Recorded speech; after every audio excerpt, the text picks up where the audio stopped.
नमस्कार दोस्तों, बात करेंगे यहाँ पे इस वीडियो में जून महीने में निकली हुई सरकारी नौकरी के 3 ऐसे वैकेंसीज के बारे में, ऐसे एप्लीकेशन फॉर्म के बारे में जो कि आप यहाँ पे भर सकते हो।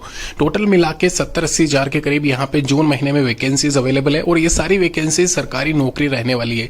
तो ध्यान रखें, अगर आप भी सरकारी नौकरी की तैयारी कर रहे हो, काफी टाइम से लगे हुए हो, आपका सिलेक्शन नहीं हुआ है, तो ये तीनों वैकेंसीज के लिए यहाँ पे जरूर आवेदन करना। आपके घर परिवार में अगर महिला सदस्य है तो उनको ये एप्लीकेशन फॉर्म जरूर आवेदन या अप्लाई करवा देना। ध्यान रखें यहाँ पे दोस्तों, ये तीनों वैकेंसीज यहाँ पे गवर्नमेंट नौकरी है, सरकारी नौकरी है, साथ ही साथ यहाँ पे इसमें बहुत कम कंपटीशन रहता है और कहीं ना कहीं आपका सिलेक्शन हो सकता है बहुत कम तैयारी के साथ में भी।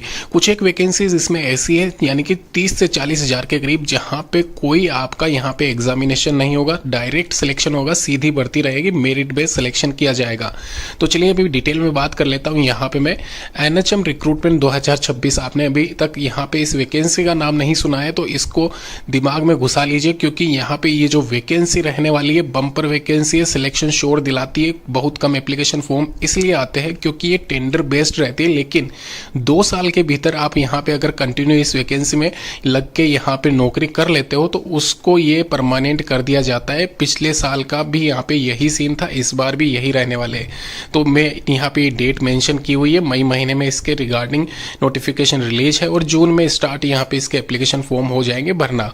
मैं बात कर लेता हूँ यहाँ पे CHO वाली पोस्ट के बारे में। कम्युनिटी हेल्थ ऑफिसर 2240 पद है, अप्लाई कर देना अगर एलिजिबल हो इस पोस्ट के लिए। तो स्टाफ नर्स वाली वैकेंसी है 1900 के करीब। ANM GNM वाली पोस्ट है, इसके अलावा lab technician, pharmacist, medical officer. तो ये सारे जो पद है यहाँ पे आपको दिख रहे होंगे, स्टार्टिंग वाले ऊपर वाले जो 6 वो एक तरीके से मेडिकल स्टाफ वाले हैं। इसके अलावा अगर आप मेडिकल लाइन से नहीं हो तो यहाँ पे नॉर्मल जो आपने कर रखा है किसी भी स्ट्रीम से, ग्रेजुएशन या 10th या 12th, तो ये नीचे वाली जो तीनों पोस्ट है क्लर्क, स्टोर कीपर, पियोन वाली, ये मान के चलना यहाँ पे ये 4-5 हजार के करीब जो वैकेंसीज है इन पे आप टारगेट कर लेना। बहुत कम कंपटीशन में आपका सिलेक्शन श्योर हो जाएगा, जिसमें पियोन और वाली जो लास्ट वाली वैकेंसी है वहाँ पे तो कोई एग्जाम भी नहीं रहेगा। तो ध्यान रखें, एलिजिबल हो अप्लाई जरूर करना। इन सभी वैकेंसीज की क्वालिफिकेशन इंडिविजुअल यहाँ पे मेंशन की गई है, मैं वापस से एक बार क्लियर कर देता हूँ। इसमें जो CHO वाली पोस्ट है और स्टाफ नर्स वाली जो पोस्ट है, ये BSc नर्सिंग GNM का अगर आपने कोर्स कर रखा है और या फिर ANM का सर्टिफिकेट है, ANM का कोर्स कर रखा है तो ANM के लिए आप आवेदन कर सकते हो। DMLT BMLT वाले लैब टेक्नीशियन वाले यहाँ पे अप्लाई कर सकते हैं। D फार्मा B फार्मा है आपके पास, फार्मासिस्ट के लिए आप अप्लाई कर सकते हो। मेडिकल ऑफिसर वाले यहाँ पे इसमें क्वालिफिकेशन मेंशन है। नीचे वाली जो तीनों वैकेंसीज में आपको बार बार कह रहा हूँ, 10th-12th ग्रेजुएशन पास अगर आप हो, मिनिमम क्वालिफिकेशन 12th ही है आपके पास में, तो भी आप एक बार के लिए यहाँ पे तीनों वैकेंसी के लिए एलिजिबल हो, अप्लाई कर सकते हो। श्योर आपका सिलेक्शन हो जाएगा। सैलरी वाइज देखा जाए पे स्केल अच्छा खासा इनमें रहने वाला है। इसके अलावा रिमेनिंग जो वैकेंसीज है पियोन को छोड़ के, उन सभी में यहाँ पे tentative single paper examination conduct किया जाएगा बोर्ड के द्वारा, जहाँ पे जो एग्जामिनेशन पैटर्न आपका रहने वाला है वो एक तरीके से GK, reasoning, English, Hindi language का पेपर, टेक्नीशियन में जो अलग से सब्जेक्ट है, वेटेज इसका ही सबसे ज़्यादा है। 40 क्वेश्चन 40 नंबर के रहने वाले, 100 क्वेश्चन 100 मार्क्स का टोटल यहाँ पे पेपर रहने वाला है। तो 40% अकेला टेक्निकल सब्जेक्ट यहाँ पे क्लियर अगर आपका है तो आपका श्योर सिलेक्शन मान के चलना। 50-60% ले आओ, इससे ज़्यादा आपका यहाँ पे मांगा भी नहीं जाएगा और कहीं ना कहीं सिलेक्शन श्योर हो जाएगा 50% पे ही। पूरा डिटेल यहाँ पे सिलेबस है टेक्निकल सब्जेक्ट्स का, सारे जो भी मेडिकल पोस्ट है CHO नर्सिंग और ANM वाली, लैब टेक्नीशियन वाली में भी यहाँ पे इसमें क्लियर, फार्मासिस्ट वाली जो है उसमें भी क्लियर सिलेबस यहाँ पे इसमें मेंशन किया गया है।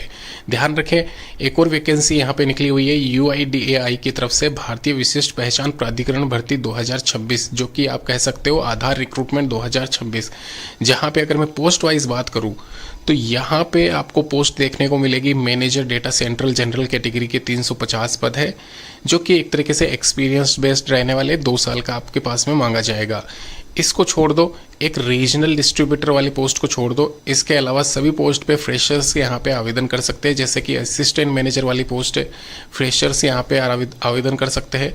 MTS वाली 10th क्लास पास वाले स्टूडेंट यहाँ पे आवेदन कर सकते हैं UIDAI की तरफ से। रीजनल और जो ब्रांच सब डिविजनल वाली पोस्ट है ये वही है, यहाँ पे आपकी जो भी सिलेक्शन किया जाएगा नियर बाई ही रहेगा, 10th क्लास अगर आपने पास कर रखी है तो। रीजनल डिस्ट्रीब्यूटर वाला पहले ही बता दिया मैंने, एक्सपीरियंस होना चाहिए, ये आपके लाइक पोस्ट है भी नहीं। इसके अलावा असिस्टेंट ग्रेड सेकंड की आप आवेदन कर सकते हो, 1100 पद है। कंप्यूटर ऑपरेटर वाला कंप्यूटर आपके पास में फील्ड होना चाहिए, जो भी आपने मतलब ग्रेजुएशन किया है या फिर आपके पास में डिप्लोमा है तो आप यहाँ पे आवेदन कर सकते हो। क्वालिफिकेशन वैसे 12th ही रखी गई है यहाँ पे असिस्टेंट ग्रेड सेकंड और कंप्यूटर ऑपरेटर की। सेक्शन ऑफिसर के लिए आपको यहाँ पे ग्रेजुएशन होना अनिवार्य है, ये ध्यान रखना। 5575 पोस्ट है। आधार रिक्रूटमेंट 2026 सर्च करोगे या फिर UIDAI की ऑफिशियल वेबसाइट पे जाओगे, वहाँ पे भी आपको अप्लाई करने को लिंक मिल जाएगा। 27/6/2026 इसकी अंतिम तिथि रखी गई है। UIDAI की ऑफिशियल वेबसाइट का लिंक नीचे दिया गया है, वहाँ पे जाके चेक कर लेना। ध्यान रखें ये सारी वैकेंसीज जो मैं आपको बता रहा हूँ इसमें यहाँ पे एक तरीके से स्टार्टिंग एंडिंग डेट आप ध्यान रखना, अप्लाई कर देना। पर उससे पहले जो डॉक्यूमेंट्स है इसमें रिक्वायर्ड रहने वाले हैं उसकी लिस्ट चेक कर लेना, जो कि मैंने मेंशन की हुई है। एक और वैकेंसी है यहाँ पे ग्रामीण क्षेत्रीय रूरल बैंक जो होते हैं वहाँ पे ये वैकेंसी कंडक्ट की जाएगी और फुलफिल की जाएगी। यूपी, बिहार, राजस्थान, ये यहाँ पे जो 5-6 सिलेक्टिव स्टेट है वहाँ की रूरल बैंक्स में यहाँ पे आपकी पोस्टिंग की जाएगी। 30/6/2026 से पहले आप अप्लाई कर देना। पोस्ट में अगर मैं बात करूँ तो ऑफिस असिस्टेंट वाली आपको मिलेगी मेनली पोस्ट। इसके अलावा स्केल फर्स्ट सेकंड वाली PO पोस्ट, क्लर्क वाली पोस्ट आपको मिल जाएगी देखने को। टोटल मिला के 8000 के करीब वैकेंसीज है, जिसमें अकेले 3700 के करीब यहाँ पे ऑफिस अटेंडेंट की पोस्ट है और 2800 के करीब क्लर्क की पोस्ट है। तो यहाँ पे 5-6 हज़ार के करीब ये जो वैकेंसी है ये मेनली यहाँ पे 10-12 ग्रेजुएशन पास उम्मीदवार सभी इसमें एलिजिबल है, आवेदन कर सकते हैं। मई महीने में रिलीज नोटिफिकेशन, यहाँ पे जून में इसके एप्लीकेशन फॉर्म अप्लाई किए जाएंगे और कहीं ना कहीं यहाँ पे इसका एग्जामिनेशन जो है वो अगस्त महीने में कंडक्ट किया जाएगा। फिलहाल इसमें टाइम है एग्जाम में, लेकिन आप पहले ही अप्लाई कर दे। यहाँ पे जो क्वालिफिकेशन है, एज क्राइटेरिया है, वो सब कुछ यहाँ पे इसमें मेंशन किया गया है। मिनिमम 18 साल और मैक्सिमम यहाँ पे आप 30 से 35 साल मान के चलना। रिलैक्सेशन के साथ में OBC को 3 साल का, वहीं SC ST कैटेगरी वालों को 5 साल का रहता है। सैलरी वाइज देखा जाए, पहले भी बता चुका हूँ मैं, यहाँ पे नया वेतन आयोग लागू होगा, उसके अकॉर्डिंग आपकी सैलरी में जो यहाँ पे मेंशन की गई है उसमें इंक्रीमेंट आपको देखने को मिलेगा। ऑफिस असिस्टेंट के लिए 10th क्लास, क्लर्क के लिए बैचलर डिग्री होनी चाहिए, ऑफिसर स्केल फर्स्ट के लिए यहाँ पे बैचलर डिग्री जो भी इसमें प्रीफर किया गया है उसके हिसाब से आपका रहना चाहिए। स्केल सेकंड के लिए एक्सपीरियंस होना अनिवार्य है, ध्यान रख लेना।